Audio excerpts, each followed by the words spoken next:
Le génocide des Arméniens s'est produit pendant la Première Guerre mondiale, en 1915 et 1916. Quelles en sont les causes et comment s'est-il déroulé ?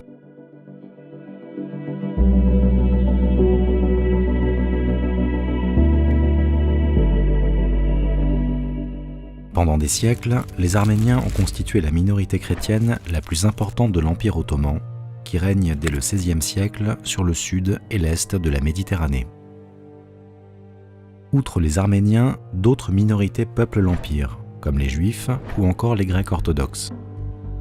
En effet, si le pouvoir ottoman s'inscrit dans l'islam, les non-musulmans y sont très nombreux. Cette période de conquête territoriale est émaillée de tensions avec l'Europe chrétienne, qui domine alors l'ouest et le nord de la Méditerranée. L'Arménie historique se trouve au nord-est de cet empire, dans la région du Caucase. La minorité arménienne, comme toutes les autres populations non musulmanes, est discriminée, et sa liberté religieuse est relative. Elle paye un impôt particulier et doit, selon les époques et les territoires de l'Empire, respecter certaines règles, comme par exemple le port de tenues distinctives. Au XIXe siècle, les Arméniens constituent environ 10% de la population de l'Empire ottoman, soit 2,5 millions de sujets. Ils forment une importante minorité dans un empire que le tsar Nicolas II aurait désigné comme le vieil homme malade de l'Europe. D'ailleurs, une partie de l'Arménie se trouvait sous domination russe. Elle devient soviétique au XXe siècle. La Sublime Porte a perdu de sa puissance et peine à se réformer.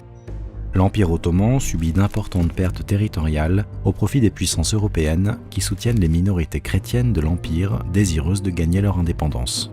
À commencer par les Grecs qui arrivent à fonder un royaume indépendant en 1830. C'est ainsi que des révoltes anti-ottomanes éclatent à plusieurs reprises au cours du XIXe siècle, comme en Bosnie en 1875 et en Bulgarie en 1876. Ce sont autant des mouvements nationalistes de libération nationale que des mouvements d'émancipation religieuse. Le régime d'Abdulhamid II, surnommé le sultan rouge de l'Empire ottoman, devient particulièrement néfaste pour les Arméniens. Entre 1894 et 1896, ce dernier ordonne des massacres dans les vilayets, les départements de l'Empire ottoman qui sont à majorité arménienne. Abdulhamid II prône une nation turque homogène, dans une perspective de prétendue pureté raciale et religieuse. Les idées anti-arméniennes sont diffusées par le régime dictatorial du comité Union et Progrès, aussi connu sous le nom du mouvement des jeunes turcs, qui a pris le pouvoir en 1908. Assimilés aux Européens, les Arméniens sont accusés d'infidélité au régime. Et en 1909, un nouveau massacre visant les Arméniens est perpétré à Adana.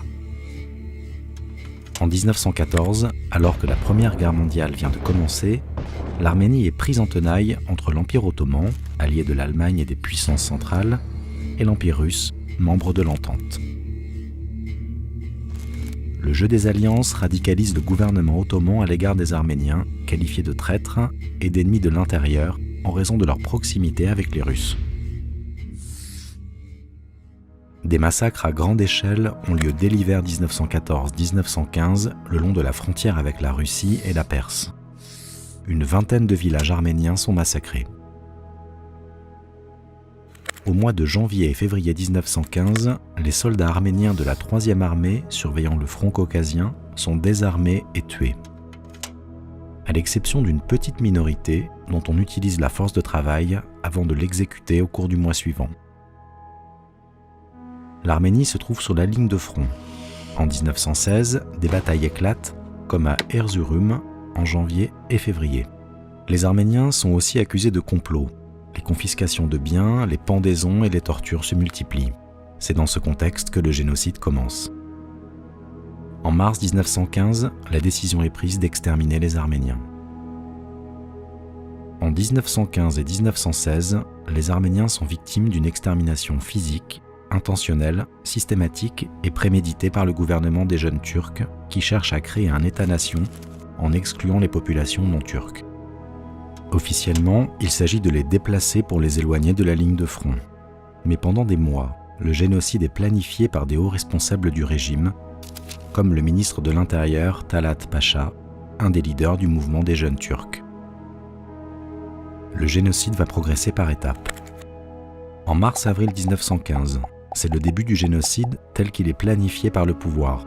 Les conscrits et les élites arméniennes sont déportés et exécutés. Le 24 avril de la même année, des centaines d'hommes politiques, intellectuels et religieux arméniens sont arrêtés dans la capitale, Istanbul, et dans plusieurs grandes villes. L'opinion européenne s'émeut, en vain. Le 13 mai, la décision est officiellement prise de déporter le reste de la population arménienne, femmes, enfants et personnes âgées, vers les zones éloignées et désertiques de Syrie et de Mésopotamie.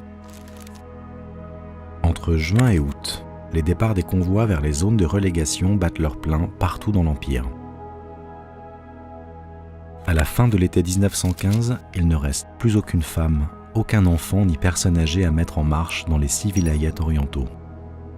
Et seuls 15 à 20% d'entre eux ont atteint leur destination finale. Les rares survivants de ces longues marches sont enfermés dans des camps. Une sous-direction de l'installation des tribus et des émigrants, chargée de la gestion des camps, est créée à Alep, en Syrie. Entre mars et octobre 1916, l'immense majorité des survivants de ces marches de la mort sont assassinés dans les camps. Pour l'historien Raymond Kevorkian, tout est mis en œuvre pour déshumaniser les individus lors de scènes dantesques et insoutenables. Comme les Arméniens, la minorité assyro-chaldéenne et les minorités grecques de l'Empire subissent des massacres. Au sein de l'Empire ottoman, le gouvernement assassine un à un les opposants politiques et réprime toute tentative des fonctionnaires s'opposant au génocide. À la fin de la guerre, la défaite de l'Empire ottoman provoque la fuite des génocidaires, notamment vers l'Allemagne. Les Alliés, vainqueurs de la guerre, participent au sauvetage de milliers de survivants. Sur les 2,5 millions d'Arméniens qui vivaient dans l'Empire ottoman, plus des 2/3 ont été exterminés, soit environ 1 700 000 personnes. Le contexte de la guerre mondiale a permis au régime turc de dissimuler le génocide. Parmi les survivants, certains se sont exilés dans le Caucase russe, d'autres ont fui en Syrie et au Liban, devenus des mandats français. À l'issue de la Première Guerre mondiale, 700 000 Arméniens deviennent réfugiés. En 1920, le traité de Sèvres organise le démantèlement de l'Empire ottoman après sa défaite aux côtés de la Triple Alliance. Les provinces arabes de l'Empire sont confiées par la Société des Nations à la France et au Royaume-Uni.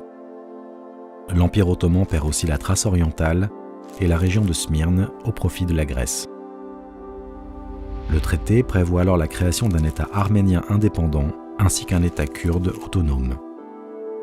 Mais 3 ans plus tard, le traité de Lausanne rend l'Arménie à la jeune République turque fondée par Mustafa Kemal.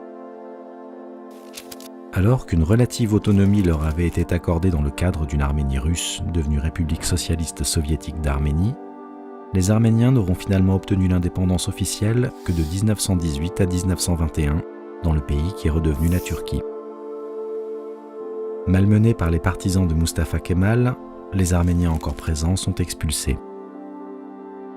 Un siècle plus tard, le génocide des Arméniens, dont la mémoire survit par sa diaspora, n'est toujours pas officiellement reconnu par la Turquie.